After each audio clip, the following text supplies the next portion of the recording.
দুপুরের পর থেকে শুরু হচ্ছে সনাতন ধর্মাবলম্বীদের অন্যতম ধর্মীয় অনুষ্ঠান শ্রী শ্রী জগন্নাথ দেবের রথযাত্রা উৎসব। আয়োজনাতে সাভার এবং চট্টগ্রাম থেকে যুক্ত হচ্ছেন আমাদের সহকর্মী দেওয়ান ইমন ও আজিজা হক পায়েল। শুরুতে যাচ্ছে চট্টগ্রামে, সেখানে আছেন আমাদের সহকর্মী আজিজা। আজিজা, আমাদেরকে জানাবেন কখন শুরু হবে রথযাত্রা এবং সেখানকার বিস্তারিত পরিবেশ কি জানাবেন আমাদেরকে।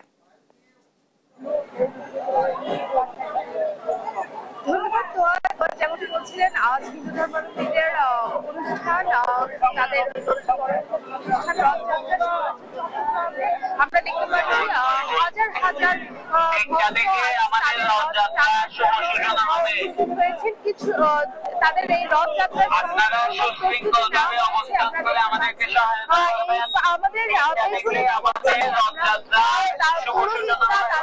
সেই রথ নিয়ে রেডি হয়েছেন এবং তারা রথযাত্রার ঘোষণা দিয়ে দিয়েছেন। কিছুক্ষণের মধ্যে তারা রথযাত্রা শুরু করবেন এবং আমরা দেখতে পাচ্ছি হাজার হাজার ভক্ত এই মাত্র রথ টানার জন্য যে দড়ি দিয়ে প্রস্তুত রয়েছেন, তারা রথ টানার জন্য একেবারেই প্রস্তুত রয়েছেন। আমরা কয়েকজন ভক্তের সাথে একটু কথা বলে জানতে চাইবো কেমন লাগে আমাদের সনাতনীদের জন্য রথযাত্রা একটি অনেক বড় একটি উৎসবের মতো। আমরা আসলে অনেক খুশি আসতে পারে। আমি প্রতি বছর অ্যাটেন্ড করার চেষ্টা করি, কারণ জগন্নাথের রথের দড়ি ধরতে পারা আমার জন্য অনেক ভাগ্যের বিষয়। আপনার কেমন লাগছে একটু জানাবেন? হ্যাঁ, অনেক ভালো লাগছে। রথের মাধ্যমে আপনারা কি আশা করছেন? রথযাত্রার মাধ্যমে আমরা আশা করছি আমাদের সেই আবার আগামী বছর যেন আমরা আবার সবাই এটাতে অংশগ্রহণ করতে পারি রথযাত্রায়। এটা আমাদের জন্য অনেক অনেক আনন্দের বিষয়। যেমনটি বলছিলেন ভক্তরা যে রথের দড়ি টানতে পেরে ধরতে পেরে তারা খুবই আনন্দিত, এমনটাই আমাদেরকে জানিয়েছেন। আমরা একটু পুরোহিতের সাথে একটু কথা বলবো। রথযাত্রা কখন শুরু হচ্ছে? 3টা থেকে শুরু হবে। রথযাত্রার মাধ্যমে কি দেশবাসীর জন্য কি আশা নিয়ে আসবেন? রথযাত্রা মূলত আজ থেকে 15 দিন পূর্বে জগন্নাথ দেবের স্নান যাত্রা সম্পন্ন হয়েছিল। স্নানের পর থেকে জগন্নাথ দেব 15 দিন আড়ালে ছিলেন, অর্থাৎ জল লীলা প্রকাশ করেছিলেন। স্নানের পর বেশি স্নান হয়ে গেলে জ্বর হয় না আমাদের, জগন্নাথ দেবেরও তাই আমরা নিজেদের মতো করে সেবা করি। উনার 15 দিন যাবৎ জ্বর ছিল, গতকালকে উনি জ্বর থেকে সেরে উঠে আমাদেরকে দর্শন দিয়েছেন এবং আজকে তিনি রথে চেপে মাসির বাড়ি যাবেন। জগন্নাথ দেবের এই রথের নাম হচ্ছে নন্দীঘোষ।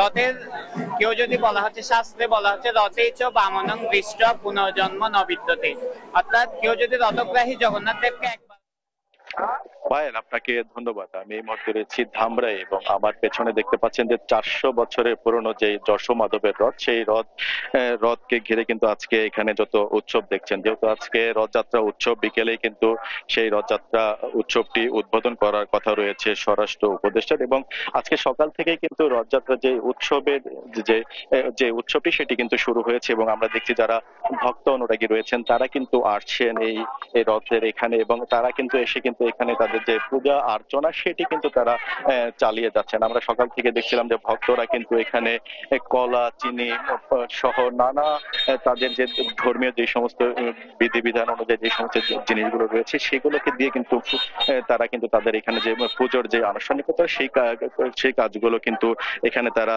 চালিয়ে যাচ্ছেন। এবং এরপরে কিন্তু এখন যেহেতু দুপুর নাগাদ এখানে দেখতে পাচ্ছি যে ধামরাই সহ দেশ এবং দেশের বাইরে থেকে কিন্তু যারা ভক্ত অনুরাগী রয়েছেন তারা কিন্তু এখানে আসছেন। পাশাপাশি কিন্তু যেহেতু এই রথকে ঘিরে কিন্তু এখানে মেলা বসেছে, সেই মেলাটি চলবে 1 মাস ব্যাপী। সেই মেলা উপলক্ষেও কিন্তু অন্যান্য ধর্মের যারা রয়েছেন তারাও কিন্তু এখানে আসছেন। এখন সকাল থেকে দেখছি যে আমরা এই রথ উপলক্ষে কিন্তু দর্শনার্থীরা কিন্তু এখানে যেহেতু তাদের ভিড়টা কিন্তু ক্রমশই বাড়তে আমরা দেখছি এবং এই রথকে ঘিরে কিন্তু আইন শৃঙ্খলা বাহিনীকেও দেখেছি, তারা কিন্তু কয়েক স্তরে কিন্তু এখানে নিরাপত্তার ব্যবস্থা রয়েছে।